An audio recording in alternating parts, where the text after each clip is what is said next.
Praise the Lord. இன்றைய சிந்தனையின் வசனத்தோடு கதை ஒன்றை கேட்போமா? ராமுவும் சோமுவும் நல்ல நண்பர்கள். சோமு நல்ல பலசாலியா இருந்தனால ராஜாவோட மெய்க்காவலாளி வேலைக்கு அமர்த்தப்பட்டார்.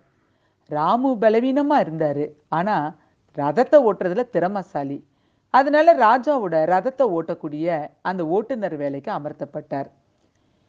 சோமுக்கு ராமுவை அற்பமா என்னென்னனாலேயே என்னவோ அவர்கிட்ட பேசுறத அவர் நிராகரிச்சாரு. ஒரு நாள் ராஜா ஒரு முக்கியமான இடத்துக்கு போக வேண்டியது இருந்துச்சு. சோமு ராஜா கூட ரதத்துல ஏறிக்கிட்டாரு. ராமு தான் ரதத்தை ஓட்டிக்கிட்டு போனாரு.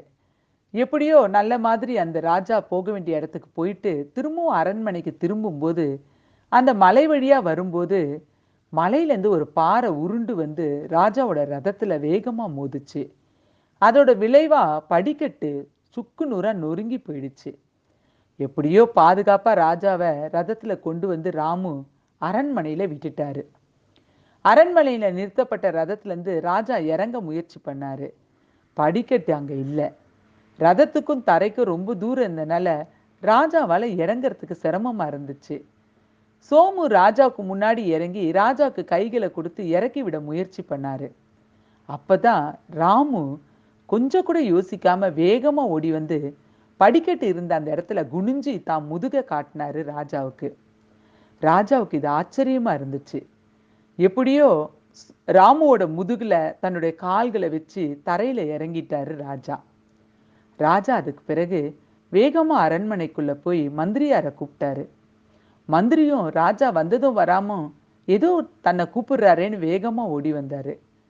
ராஜா மந்திரி கிட்ட சொன்னாரு, மெய்க்காவலாளின்ற வேலைக்கு நான் ஒருத்தரை தேர்ந்தெடுத்திருக்கிறேன், நீ அவரை தான் அந்த பதவியில வைக்கணும் அப்படின்னு சொன்னாரு. மந்திரிக்கு ஒன்றும் புரியல. ராஜா மேலும் தான் பேச்ச தொடர்ந்தாரு. மெய்க்காவலாளின்றவங்க என் பாதுகாப்புக்கு மட்டும் இல்லை, என் தேவைக்கு இருந்தா நல்லா இருக்கும். இப்படி ராமு தனக்கு செய்த காரியத்தை மந்திரி கிட்ட சொல்லி, ராமு தான் எனக்கு இனி வர நாட்கள்ல நீ மெய்க்காவலாளியா வைக்கணும்னு சொல்லி மந்திரி கிட்ட எடுத்து சொன்னாரு ராஜா. ஆமாங்க, பலவீனமா இருந்தாலும் தன்னை தாழ்த்தி கொண்ட அந்த ராமுக்கு அப்படியான அந்த ராஜாவின் மெய்க்காவலாளின்ற அந்த பதவி கிடைச்சது. இப்படி நம்ம வாழ்க்கையில கூட நம்ம சில நேரங்கள்ல பார்த்துருக்கலாம்.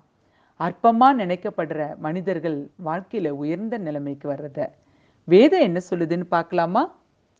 பலமுள்ளவைகளை வெட்கப்படுத்தும்படி தேவன் உலகத்தில் பலவீனமானவைகளை தெரிந்து கொண்டார். 1 கொரிந்தியர் 1:21.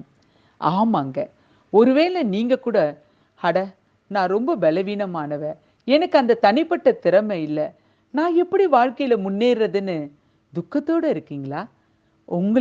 உங்களை மாதிரி ஆட்களை தான் தேவன் உயர்த்த காத்திருக்கிறாரு. அப்புறம் ஏன் கவலைப்படுறீங்க? தேவனிடத்துல அண்டிக் கொள்ளுங்க. God bless you all.